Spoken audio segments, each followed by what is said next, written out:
Wheel of Genre, the show for readers who think that love is fleeting, but federal crimes are forever. Each month we spin the wheel and land on a new genre. Spies, mysteries, horror, romance, SF. It's all on the shelf.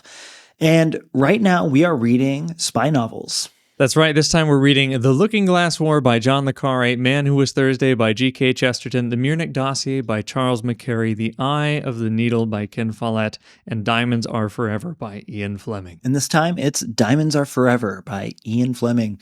I'm Zach, and this week I'm really interested in my own feelings that this in some way felt like a subpar Ian Fleming novel, and I really want to ask you if you felt the same way, and if so, what made it that way? What gave us that feeling? Subpar is very generous there, Zach. I feel like Ian Fleming never even made it to the golf course. I'm Bob. I'm interested in the nature of Bond being like a tryout criminal. In this book, he's undercover, but he also realizes and thinks to himself, this is very strange. Why am I trying to impress these criminals? He's trying to get a job with these criminals. So, Zach, to your point, 1956, this book, Ian Fleming writes Casino Royale 1953. Now, 3 years later, Diamonds Are Forever feels like a far cry from Casino Royale. What has happened here?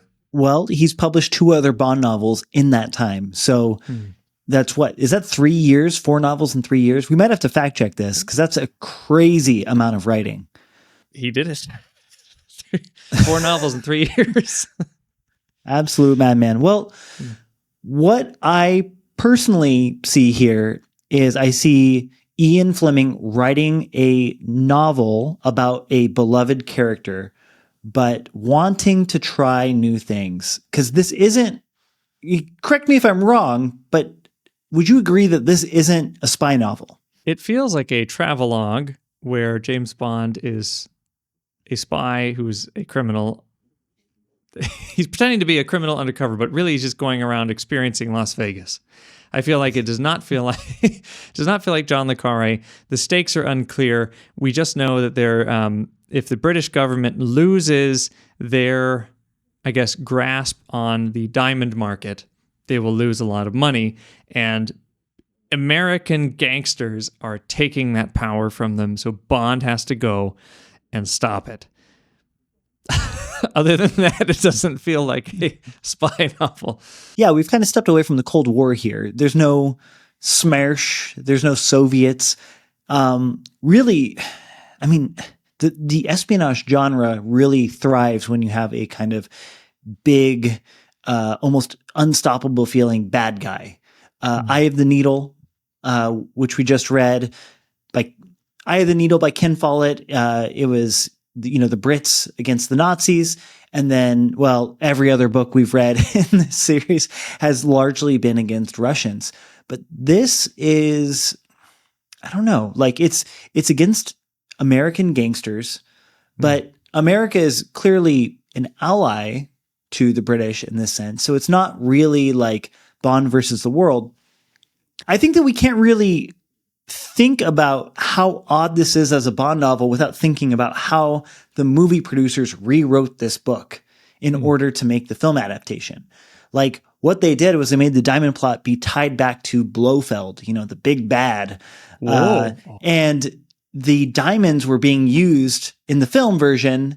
They changed it so that the diamonds were being used to create a giant space laser that was going to rain hell down. Cool. Yeah. So to me, that's quintessential James Bond lore. You know what I mean? That is a Bond setup if I ever heard one. We don't get anything like that in this novel. We go to horse races. Wait, I beg to differ with you.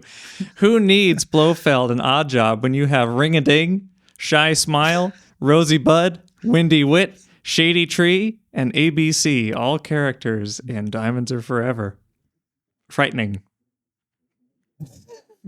And don't forget Willie Barron's Tingling Bell and Wint, who is a thug with a wart. Wint with the wart. Yes, Windy Wint. Windy Wint with the warts. Sorry, I interrupted your point earlier to No, go no, over no, the no, no. names. Well, I mean, the point I want to make was that they're bad guys, yes, but they are they're like thuggish bad guys, not mastermind bad guys. I think that the point I was trying to drive to is that this has much more in common with a noir or crime fiction novel. There's a lot more Raymond Chandler in this DNA than there is Eric Ambler. You know what's very interesting about, I don't know why we keep running into Raymond Chandler, but Raymond Chandler wrote in like a very short foreword to this book that said something like, finally, someone not from America can write about America with great accuracy, is essentially what he said about Ian Fleming writing about this. We've seen John le Carré criticize Ian Fleming before and kind of say that he regretted criticizing him so much. What does he call him? A thug, a neo-Nazi. John le Carré really doesn't like Bond. Do you feel like it's an accurate, like, who's right here, I guess? Is John le Carré right or is Raymond Chandler right? You know, when Raymond Chandler says that he likes this Bond novel, I believe Raymond Chandler because this has everything that Raymond Chandler himself really likes putting into his books. Most recently, we read Farewell, My Lovely, and it involves, you know, detectives kind of wandering around from place to place, not really solving crimes per se, but kind of getting themselves embedded within these larger criminal organizations to see just how deep it goes, just how deep the rabbit hole goes. And this kind of trip that Bond, this road trip across America that James Bond is on, like what is it? You know, he gets in a mud bath in Saratoga, New York, and then he goes to Las Vegas and plays blackjack, and then he gets on a riverboat.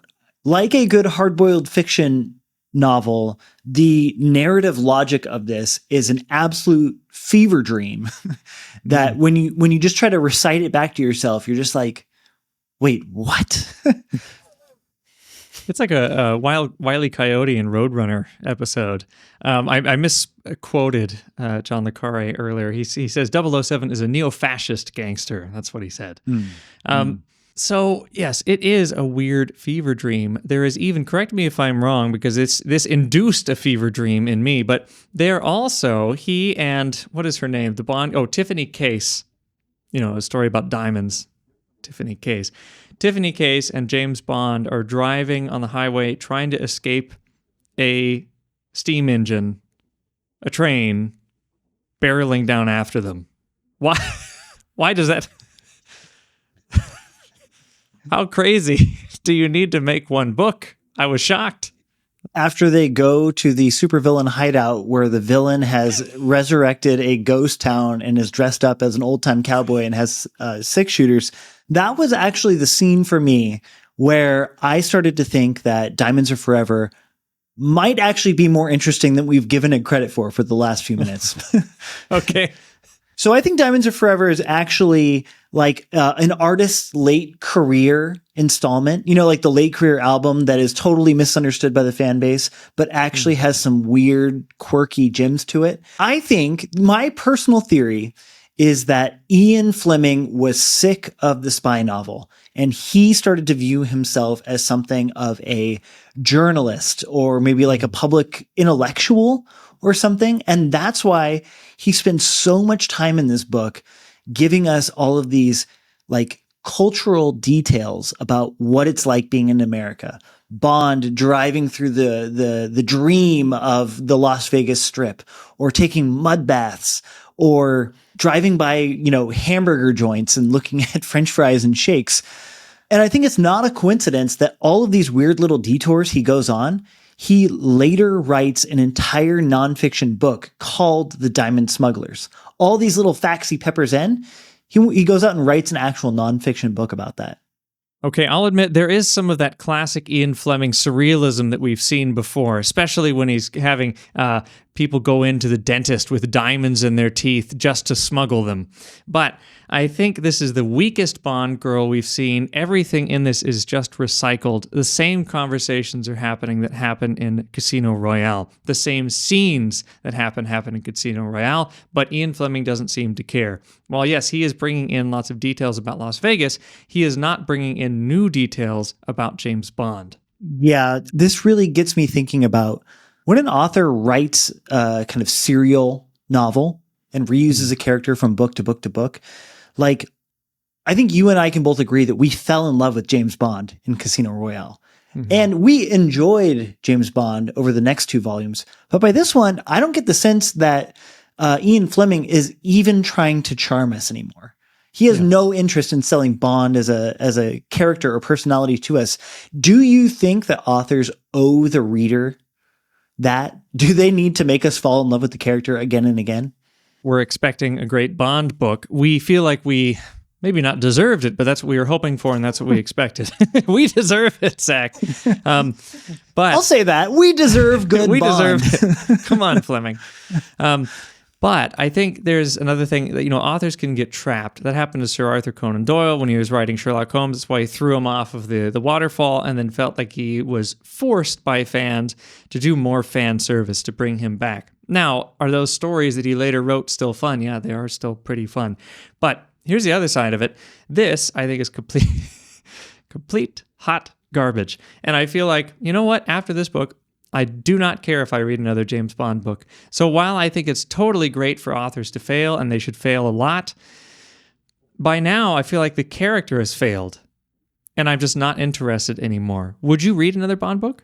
Absolutely. I'm actually more interested than ever in reading another Bond book. Only because Ian Fleming took a creative risk. And he's the kind of author who I feel like is most averse to writing a creative risk. He's the kind of author who's in the camp of like Mickey Spillane, for example. He is a author of the people. He's there to sell books. He's there to get his books adapted into Hollywood films, and he's there to make a lot of money.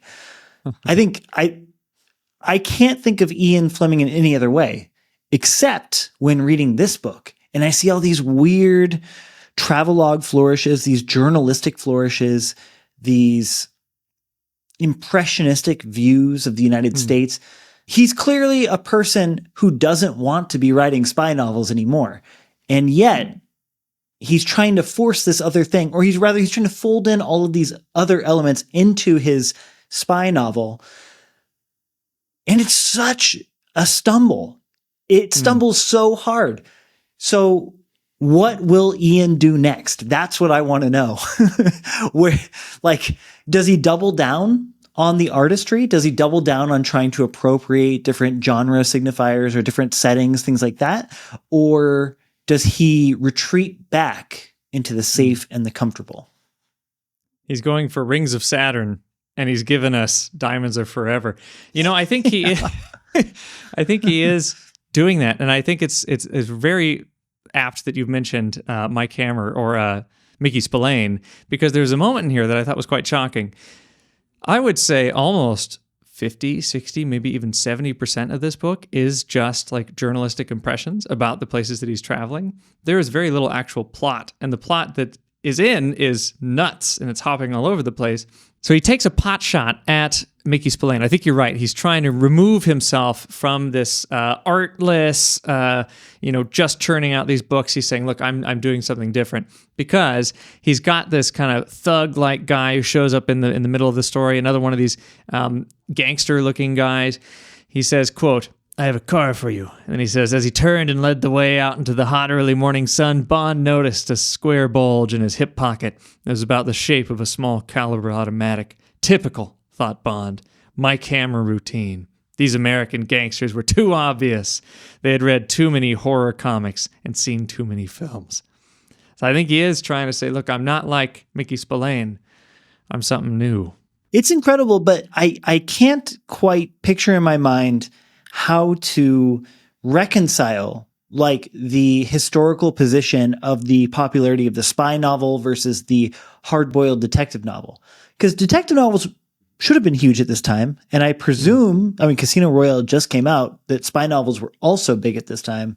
But by having Bond effectively enter a hard-boiled detective novel and oftentimes act like a detective himself and work with Felix Leiter, who has given up his job at the CIA to work for the Pinkertons, like, I feel like, I don't want to say there's like a handing of the torch or a recognition that something in the literary landscape has changed, but I can't quite pinpoint what, because both of these kinds of novels have long histories after this. It's not like they stop here. I guess I'm just saying Fleming seems to recognize that there's something in the water. Something is going on, but not myself as a reader 50 years later, 70 years later, nor Fleming at that moment seems to be able to articulate what has changed. I think he might be traveling to America more. I think in Live and Let Die, he also sends Bond, even like in a Hawaiian shirt or something like that. But he has to do an American accent. So I think the idea here is American spy novels are totally different. And we've seen that too. The Charles McCary novel felt different from John le Carré, even though it's a similar subject. But that felt a lot more authentic to spy novels. My question for you is, Ian Fleming was a real spy. I mean, all these guys we've been reading have different service records, but Ian Fleming's is just insane. He was working for MI6 for what, like almost 15, 20 years. And the amount of crazy things that he did, he helped form the CIA. You know, he helped draft something that later became the CIA in America. He did something called GoldenEye, was a real operation from 1941 to 1942. It was a series of sabotage operations against the Nazis called Operation GoldenEye. He worked with Roald Dahl, and they were go-betweens for FDR and Winston Churchill, you know, when Roald Dahl was a spy. He started something called the 30 Assault Unit in 1942. He started something called T-Force in 1944. He was extremely important as a spy, but this does not at all. And even the other books, I mean, yes, they are about big, I mean, Moonraker, you know, a missile going to destroy all of England and possibly even larger.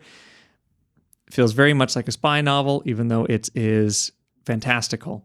But in general, he does not seem to be going for realism, whereas John le Carré is all about realism. Why is the person with, as far as all the writers we've read for these spy novels, with the longest history as a spy, why are his books the least realistic? That's a really good question. I mean, maybe if I had to guess, I wonder if being close enough to the action makes you want to retreat into fantasy. Let me put it this way. If my day-to-day work is a garbage man, you know, hauling trash cans into the truck, the character I write, Super Trash Man, he's not going to be hauling cans into the truck. He's going to be flying around and he's going to be launching, he's going to be sorting, recycling with his X-ray vision. You know, he's going to be doing all sorts of fantastic things. He's going to be larger than life. And I wonder if for people a little bit more on the outside, they feel like those on the inside are living a larger than life existence. But for someone who is apparently truly on the inside, he says, well, you know, it's not all it's cracked up to be. Let's add a little martini. Shaken, not stirred. Stirred, not shaken. Shaken, not stirred. What is it? I can't even remember. Shaken, not stirred, but shaking, it takes the alcohol out. So, I like this. Yeah, see, 1,000 Bond fans in the comments. You idiot. You idiots. I think you're onto something. I think, though, too, I think it might also be the scale that these spies were involved, at least in their missions. David Cornwall didn't sound like he didn't talk about his service much, but he didn't seem very positive about it, and he seemed to regret some of the things that they were doing. And his books are all about how can we justify, for example, the Looking Glass War, how can we justify acting like the enemy if we say it's in the name of democracy? But Ian Fleming, just for example, he planned this operation. It never went off because they found a fatal flaw, but it's called Operation Ruthless. And the idea was to steal a Nazi bomber, put actors inside of it, crash it in the English Channel, wait for German rescuers to come get it, and then the crew who were soldiers acting as if they were Germans, would attack the rescuers and take their Enigma machine. And they even got Alan Turing to say, yeah, that sounds like a great idea. But then they asked the Royal Air Force, and they said, look, if you land a bomber in the channel, it's just going to sink. But that sounds nuts. That sounds like a train barreling down toward you while you drive your Aston Martin to try and get away from it. But I think the attitude here is a big difference too. Is Ian Fleming, he named his own house Goldeneye after Operation Goldeneye. I think he thought being a spy was very cool. And again, this is like 20 years before Cornwall was doing his work for MI6. But maybe by the Cold War, and I guess it's a big difference. Like you're fighting directly. It's World War II. You're fighting against the Nazis, and then later it's very ambiguous. It's the Cold War, and Cornwall felt like he couldn't even tell if he was doing the right thing or not. So I think the attitude behind their service comes out in the fiction. The fantastical excitement, the martinis, the cars of James Bond, and then just the disappointment in your superiors for John le Carré. I love the comparisons to all these other books, but Diamonds Are Forever is so idiosyncratic in the Bond lineup. I'm just wondering, who are you recommending this book for? Fans of Smokey and the Bandit. This is fun. If you sit back, you get some popcorn, you're just along for the ride. It is weird thing after weird thing, and there is even a convoy and a car chase, including a train, where they're trying to figure out some of the dialogue is going, we'll go over to the 58, and then there's a long ride through Death Valley and over the mountains back to the number 6, and then we'll get off the number 6 and just get to L.A. by 6 o'clock and make to L.A. by lunchtime. So if you like Smokey and the Bandit, you like martinis, get yourself a martini and read Diamonds Are Forever. Well, coming up, we are stepping away from Spies for a short time. We're going to read some weird fiction. I think we might be rolling this into the horror category, though this might be somewhat of a controversial classification. We're going to read Jeff Vandermeer, not only the anthology he co-edited with his wife, which is The Weird. All those episodes will be up on YouTube, not on Spotify right now. We're also going to be doing all 4 books of his Southern Reach quadrology. So I'm looking forward to that. Talk to you later, Bob. Weird. Talk to you later, Zach.